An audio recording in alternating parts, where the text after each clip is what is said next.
Diálogo con Ernesto López. Quien elaboró los textos había sido esa sexta persona que no nos ha acompañado en este juicio. ¿Quién es esa sexta persona? Mira, es complicado todo eso porque todos los jueces, el de paz lo llamó de una manera, contacto, ¿sí? El de instrucción lo llama N y el de sentencia lo llama sexta persona. Te quiero decir algo bien claro. Ese es el principal fundamento que se va a tener para la apelación en la participación de todos los imputados. Porque tú lo has dicho muy bien, Ernesto. Uno de los señores jueces dijo, lo que se probó es que hay una sexta persona, y dos más dijo después, independientemente de los que están ahí. Pero, dijo, no ha sido invitado, como tú lo has dicho, en este proceso. No está siendo procesado, es lo que quiso decir. Pero contra los demás, dijo, no hay prueba. Eso no es cierto.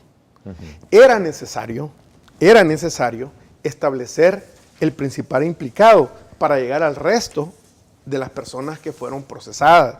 En ese orden de idea se quiebra la continuidad probatoria al decir que ese sexto sí se probó, pero el resto no. Y no te quiero mencionar nada más porque ese fallo en apariencia se ve totalmente negativo. Según decía también el doctor Omar Pastor, y ya voy a hablar contigo sobre este tema, que había una secta y esa persona no daban el nombre, seguramente era para no adelantar criterios, decía el abogado Omar Pastor. Me parece atinado lo que dijo el doctor Omar Pastor en ese punto, ¿verdad? En ese punto, para no adelantar criterio. Para mí lo que los jueces hicieron fue que fue prudente, pues. Vea, y dijo una sexta persona y dijo dos más, pero todos esos nombres ahí están en las pericias. ¿Me entiendes? Entonces el tribunal no tenía por qué dar ese nombre, ¿verdad? Tal vez como los demás que lo hicieron, pero, hombre, en el fallo tienen que darlo porque sí lo dijeron. Sí, porque eso sí se dio en el proceso. Pero fíjense, en la sexta persona o las demás en este momento no interesan. No interesan. Lo que interesa en la búsqueda de la justicia en este momento es ese fallo absolutorio en contra de esas a favor de esas 5 personas. Entonces, ahí es donde nos vamos a concentrar en este momento. ¿Sí? Ahí es donde se va a concentrar para analizar el fallo, estudiarlo, ver cuáles son los argumentos. ¿Qué ruta sigue? ¿Qué ruta sigue? Porque, como te repito, Ernesto, o sea, hay que respetar el fallo del tribunal. ¿Sí? Entonces, ¿qué queda dentro del sistema democrático y un Estado de Derecho? Esperar el fallo, analizarlo y ver los puntos de impugnación. Tu impresión de todo esto y cómo lo has venido observando. Bueno, de hecho estuve presente en uno de los de las audiencias, no, porque también quería ver las indagaciones, las discusiones, para ver si había alguna relación entre este grupo con justamente varios ataques, digamos, que tú recibiste, que he recibido y también que la Funde ha recibido, porque la evidencia mostraba que es un equipo bastante bien organizado, porque está dedicado a tiempo completo en eso, es decir, el haber llegado a un centro prácticamente con toda esa infraestructura, pues no es cualquier cosa, es decir, demuestra una capacidad de hacer daño bastante grande. Entonces creo que la solidaridad también con la prensa, porque cuando la prensa fue también a la Fiscalía, también lo acompañé como testigo de que, digamos, también había sido objeto de ataques diferentes, obviamente, porque los ataques, tú puedes recibir estos ataques cuando uno escribe en la prensa gráfica o cuando hablamos acá, de personas que lo hacen, están en contra tuya, etcétera, y muchos dan sobre todo la cara, ¿no? Otros no dan la cara y lo hacen, pues, digamos, anónimamente y con ataques. Uno está de alguna manera acostumbrado porque uno se mete realmente a opinar, a analizar, a criticar. Y viene una reacción, a veces no coherente, concordante, sino más bien Sí, pero atacante, esto ya se trata de otra cosa. Te digo, ya se trata de... Tu experiencia va más allá. Entonces la experiencia más allá, porque a pesar de recibir todo eso, también se trató de hacer una suplantación de la identidad de mi correo, por ejemplo, ¿no? que yo le mandaba, parecía como que yo estaba mandando un correo electrónico en la cual yo le daba instrucciones a René Portillo Cuadra cuando era candidato, creo, a la vicepresidencia. Los elementos que lleva ese tipo de delitos, ¿sí? Entonces, ¿a dónde se queda el tribunal? En un elemento, que es el fin comercial. Entonces, no se está forzando, no se forzó ningún delito. Esos son. ¿Qué ha sucedido? Que para el tribunal, el fin comercial, es decir, que se estaban beneficiando, el primer juez dijo que lo que se requería era una pericia mercadológica para establecer que las personas se habían lucrado de eso y que había habido un perjuicio económico a la prensa sobre esos hechos. Entonces no es forzar un delito, Ernesto. Esa es el tribunal lo ha interpretado así, ¿sí? Que el fin comercial no se dio, pero eso no es cierto. La Fiscalía sí hizo un planteamiento de fin comercial y vamos a hablar de ellos, ¿sí? ¿Sí? ¿Cuál era el lucro? ¿Cuál era el beneficio de esto? Lo que sucede es que, con mayor de los respetos, aquí en el país, este tipo de delitos de violación y distintivos comerciales, sobre todo, se identifica con lo que sucede en el Mercado Central, lo que sucede en el Mercado Sagrado Corazón y lo que sucede en la calle Arce. ¿Con qué? Con los zapatos, marcas de zapatos falsificados o imitados, con la falsificación de medicamentos de marca, o con los CD piratas. ¿Qué significa eso? Que ese ha sido el comportamiento tradicional. Y ese fue el rumbo que llevó el proceso. Exactamente. A eso lo llevaron los jueces y por esa razón no hubo. Lo cual yo respeto, insisto, respeto la decisión, pero se fueron por la decisión tradicional. ¿Qué pasó aquí?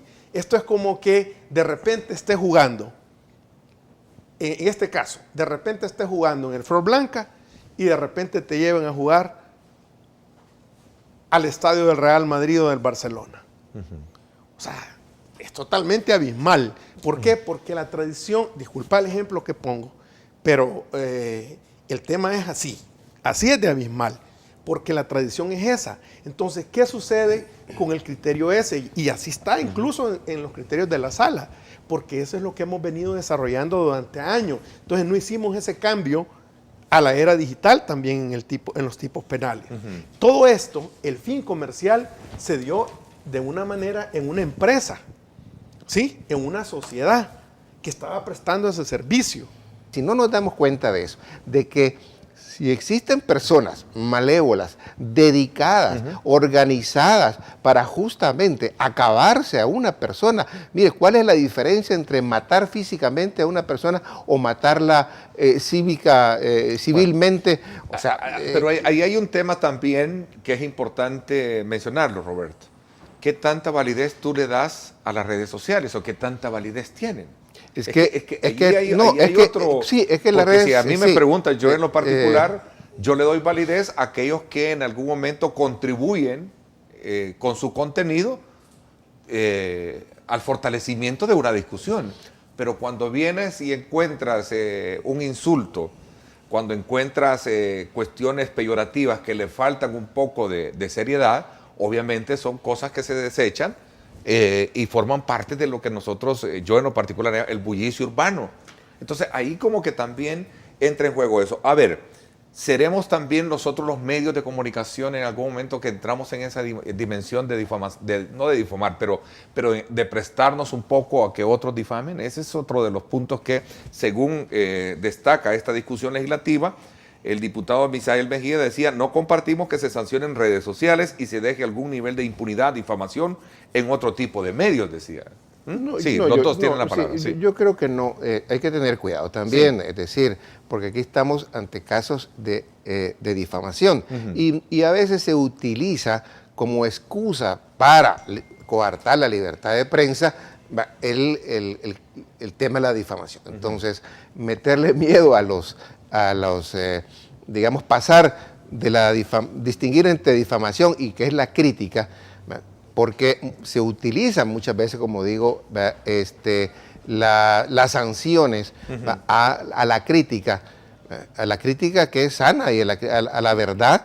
Y si a la prensa gráfica dice, no, mire, yo le voy a usted a acusar porque está diciendo mentiras sobre la cantidad de muertos, ¿no? Es decir, entonces hay que tener cuidado en que no pasemos la raya, ¿no? Sí. Y lo que se está denunciando es el anonimato, sobre todo. Los medios no son anónimos, los medios dan la cara, tienen apoderados, tienen representantes, tienen dueños.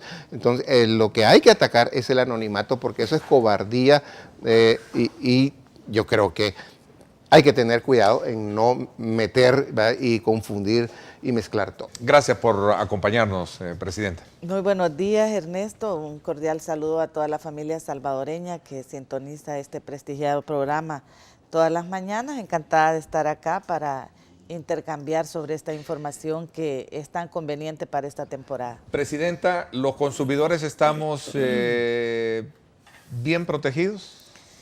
Creo, Ernesto, que es importante que tengamos en cuenta que el tema de consumo es una variable muy importante en la economía. En este país tenemos una participación, digamos, los consumidores en el tema económico muy importante. Al verlo, para que lo dimensionemos, la demanda interna, digamos, en términos de consumo, el 92% es un consumo privado, el 8% únicamente es el consumo público. Eso le indica que toda la actividad económica de nuestro país tiene un peso importante cargado en el tema de consumo. A esto contribuyen no solo los ingresos que tiene la familia por salario o por los ingresos propios que le genera cualquier actividad económica a la que se dedica, sino que también participa en buena parte la contribución que se denomina remesas que viene a la familia salvadoreña. Entonces esto ha significado de que el tema de consumo en nuestro país sea hoy una actividad económica relevante en el mercado. Claro. Y eso pues ha llevado, Ernesto, a que desde la Defensoría del Consumidor más la actividad legislativa vaya ampliando el marco de protección. Cuando nosotros comenzamos en materia de protección al consumidor, teníamos prácticamente la Ley de Protección al Consumidor con un desarrollo todavía muy limitado, diría yo, que fue superado, ampliado con una reforma en el año 2013. No es lo mismo la Defensoría del Consumidor de hoy, con todo su marco de protección, de leyes que tiene para realizar esa actividad de protección, que lo que teníamos hasta hace algunos años. Es decir, hemos notablemente avanzado en ello. Lo cual no quiere decir, Ernesto, de que no hayan todavía ámbitos en los cuales deberíamos de seguir avanzando, que yo creo que los hay, ¿no? O sea, y el mercado responde a esa actividad proteccionista que tiene. Yo creería que con el marco legal que tenemos, se abren Ernesto, puertas. Se ha abierto una dinámica interesante. Para ponerle un ejemplo, la Defensoría atiende en el día a día una importante cantidad de demandas, denuncias por parte, reclamaciones por parte de las personas. Solo en este año, por ejemplo, nosotros hemos atendido más de 76,000 ya a esta fecha. Estas personas son alrededor de 76,000 personas en casos individuales, más los casos colectivos. Con los casos colectivos llevamos a más de 103,000 personas.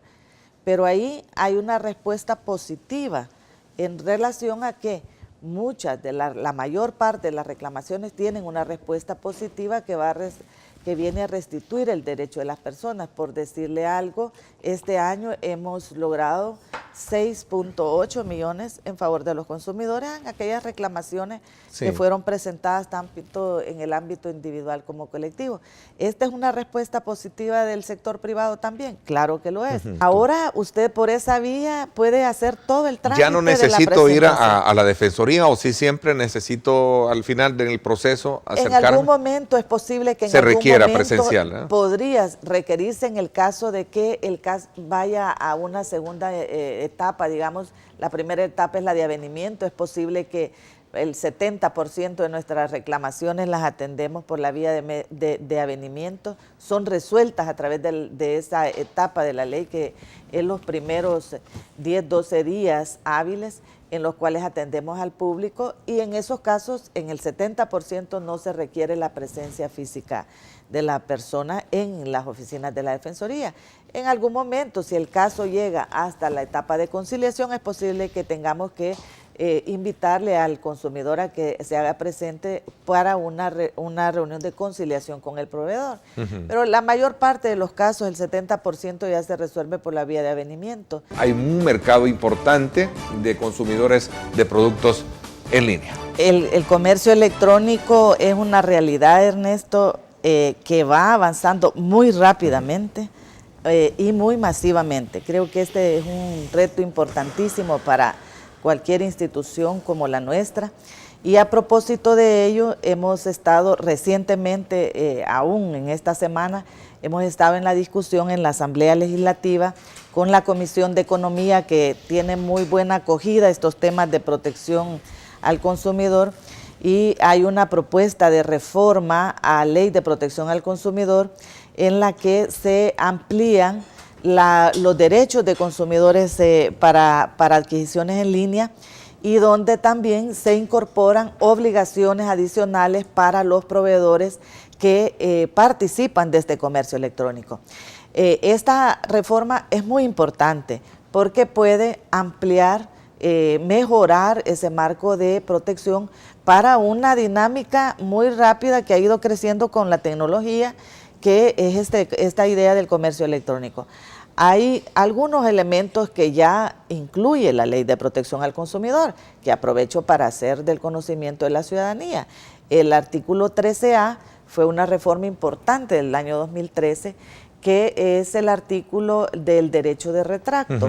Este artículo, que se denomina derecho de retracto, es un recurso muy importante que ya está contenido en Ley de Protección al Consumidor, para que aquellas personas que hacen adquisiciones en línea donde no hay una materialización física para ver el producto, para ver todas las características e incluso los volúmenes de estos productos, puedan tener la opción del derecho de retracto. Hay que tener ciertas condiciones para hacer uso del derecho de retracto, como es el caso, por ejemplo, de no haber hecho uso del bien. Es decir, hay una serie de condiciones que deben de concurrir, pero es un recurso que ya tiene la ley. Pero hay casos en los que no se responde. En los casos donde nosotros vemos que es importantísimo ampliar esta regulación, Ernesto, es, por ejemplo, en el tema de cómo los proveedores toman precauciones para la seguridad de las operaciones. Es decir, que los proveedores que están participando del comercio electrónico deben ofrecer a los consumidores un marco de seguridad para que toda la información crediticia, por ejemplo, usted en un comercio electrónico pone a disposición su información de su tarjeta de crédito, su información personal, un montón de detalles que pueden comprometer la seguridad de las personas que hacen adquisiciones en línea. Entonces, esta parte para nosotros es muy importante, que se puedan incorporar estas reformas de las responsabilidades que tienen los proveedores para garantizarle la seguridad, los mecanismos de devolución, los mecanismos de reversión de pago, por ejemplo, que son importantes también que queden debidamente regulados, las previsiones que debemos de tomar para que menores de edad estén protegidos también ellos, ¿verdad? Ahora hay mucho acceso a la tecnología, y debemos de procurar que todas estas responsabilidades los proveedores las pongan en práctica de tal manera de que el comercio electrónico, desde la perspectiva de la Defensoría del Consumidor, debe de ofrecer las mismas seguridades, las mismas garantías para un consumidor, como si estuviera haciendo una operación en físico, en forma presencial. A ver, por cuestiones de tiempo, ya nos quedan pocos minutos. Cuénteme de esta nueva faceta, corriendo por una candidatura a diputada. ¿Cómo está, digamos, esa nueva decisión? Hay una iniciativa ahí que surgió, Ernesto, por varias vías, y eso llevó a tomar a mí en lo particular, a tomar una decisión de participar de este proceso electoral y estoy ya en ese proceso de inscripción para una diputación por el departamento de San Salvador. En el caso mío veo ahí una oportunidad muy grande. He estado en la Defensoría del Consumidor durante varios años. Hemos tratado de llevar a esta institución a tener un buen desempeño en favor de las personas y hemos tratado de que esa gestión pues vaya dando precedentes también en el país y cumpliendo con todas aquellas disposiciones que hemos tenido al alcance. Esta parte es una etapa muy importante en la vida, pero también hay una etapa que se abre, que es la de participar en ese proceso donde tenemos la facilidad de legislar. Y particularmente en el caso, desde mi experiencia, considero que tenemos suficientes elementos para contribuir a mejorar, ampliar y crear marcos legislativos que vengan a beneficiar mucho más a la ciudadanía. ¿Ese será un estandarte de su campaña? Es uno de los temas en los cuales particularmente tengo interés. Por ejemplo, nosotros tenemos en el país, Ernesto, déficit en legislación en varios temas que son esenciales para las personas. Muchas personas me dicen, ¿y por qué no sancionan, toman medidas con ciertos mercados?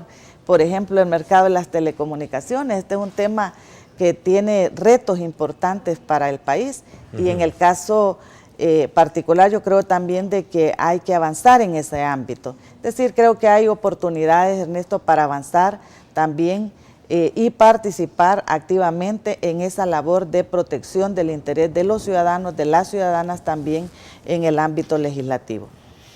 Hay una, digamos, particular atención sobre cómo se está llevando a cabo o se va a llevar a cabo el proceso. Hay mucha expectativa y la población espera ver cambios. ¿Va acorde a ese sentimiento o a esa expectativa? Yo creo que en el ejercicio de las funciones de cada diputado, ¿no? Yo creo de que, Ernesto, el reto siempre es cómo podemos avanzar como país y en ello la Asamblea Legislativa tiene un reto muy importante. Creo que todos podemos contribuir también a generarle mayor credibilidad, mayor efectividad en las acciones que debemos de tomar. Y creo que ahí hay una oportunidad para que personas como su servidora pues puedan contribuir a ese ámbito también.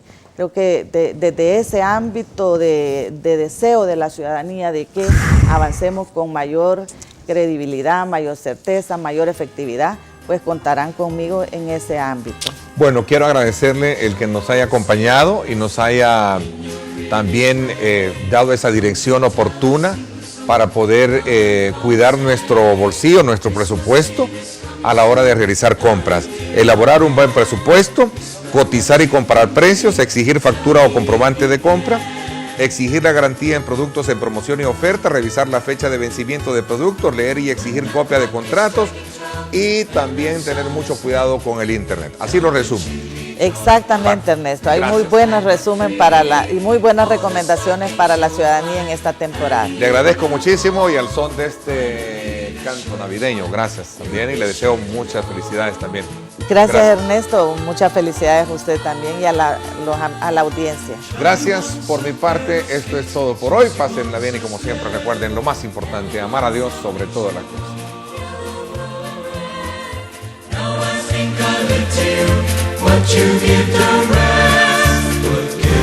Lideramos el camino de la opinión pública y buscamos que la cultura del debate alcance consensos y soluciones a los problemas de nuestro país.